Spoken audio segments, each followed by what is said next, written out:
নাম তো যুগান্তর, তো যুগা ভুগা বলে ডাকতে ডাকতে তখন বলছি তাহলে বাবা মার নাম ধরে ডাকা হয় না, তাহলে নিজে রাখলে রাখা হয়, তাহলে ওই যুগাটা বাদ আর ভুগা, ওই জন্য ভুগা হয়ে গেছে। সবাই গোটা গ্রাহককে ভুগা বলে ডাকে। রীতা সরকার, দাদা আমার বাড়ি বুনিয়াদপুরে।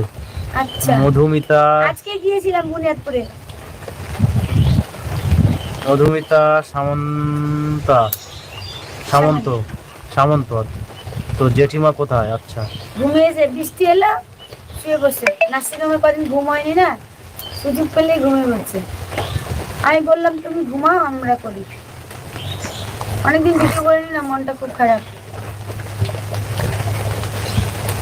আমি যদি ভিডিও না করে শুয়ে থাকি তাও শান্তি পাবো না, যতই রোহিত, শরীর খারাপ থাক। রোহিত মল্লিক বলছে তোমাকে তুমি যদি ভোগা বলে থাকো তাহলে কি তুমি কি ভোগী?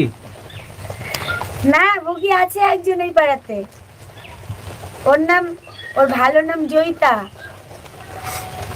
ওই ভুগি হয়, ভুগার ভুগি। তারপরে এই যে বাড়িতে আছে ভঙ্গি, ওর মেলায় আছে, আমার হতে হবে না, আমি আলপনায় ভালো আছি। সবাই বলে যে ভুগার নামটা ভালো না। আমাকে একদিন এর দুটা সিভিক বান্ধবী ডেকেছে, আমি রাধা গোবিন্দ মন্দিরে গেছি, শোনো তো কি বলো, তোমার সঙ্গে একটা পার্সোনাল কথা আছে। আমি ভাবছি কি যে বলবে বাবা, কি বলো, তা বলছি কি ভুগা বললে তুমি কেন ডাকো তোমার বরকে, এরকম হচ্ছে। তাই বললাম আমি যে নিয়ে যা, মা বললে তো মামা নিয়ে গেল, মোবাইলটা দিয়ে দিচ্ছে। আমার বই খাতা দিচ্ছে, আমি ওই বাড়িতে আছি, ওই বাড়ি থেকে খাতা দিয়ে বৃষ্টি পেলাম। হ্যাঁ হবেই তো, ক্যারি ব্যাগ রাখতে হবে এখন। মুন্নি দত্ত, গঙ্গারামপুরে আমার বাড়ি, বৃষ্টি হচ্ছে খুব। আচ্ছা, তারপর গঙ্গারামপুরে আমরা যে কদিন ছিলাম সেই কদিন প্রত্যেকদিন বৃষ্টি হয়েছে। রামজানি সিংহ, তোমাদের একটা তোমরা মামি মোবাইল রাখতে দিয়েছিল, তাই দিতে গেলাম। তোমরা গেলে না? না, ওই তো যাওয়া হলো না। কোথায় ওটা? তারপর পিঙ্কি সাহা, ও তোমরা হ্যাঁ, কি ইসকনের ভক্ত? চেষ্টা করছি, জানি না হবে কিনা। তারপর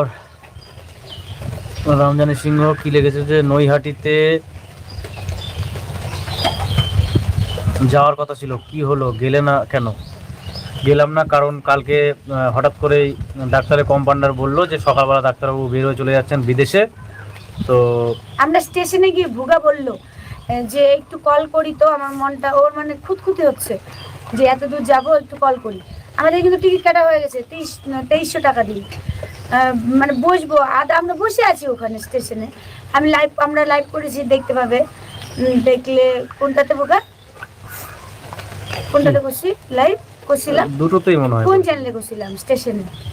বড় চ্যানেলটা মানে আমাদের আলপনা রবিতে করেছিল। হ্যাঁ, তো ওখানে করলাম, চড়বো আর আধা ঘন্টা পরে, তখন ভোগা বলছি কি আমি একটু কল করি, তখন কল করে দেখলো, বললো যে ডাক্তারবাবু আজকে ভোরবেলা বেরিয়ে যাবে।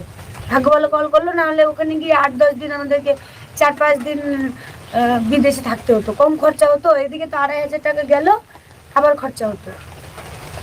তখন আবার কথা বলা হলো, বলে বললো যে, আমি বললাম এবার আর ফোন করো না, আমাদের অনেক টাকা খরচা হয়ে গেল। তখন বললো আর হবে না, চলে এসো তোমরা। আর শুক্রবারে, মানে আমাদের বৃহস্পতিবারের টিকিট কাটা হয়ে গেছে।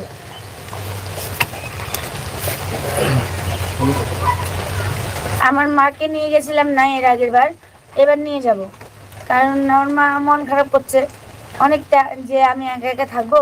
আর আমি বলছি ডাক্তারখানাতে যাবো, মাকে নিয়ে গিয়ে কী করবো।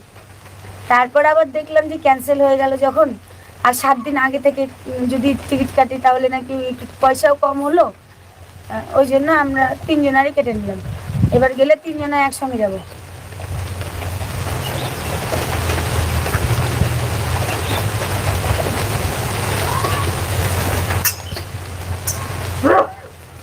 দেখো কয়েল জ্বালিয়েছি আমি, দিনের বেলাতে দেখে দেখে অভ্যেস হয়ে গেছে।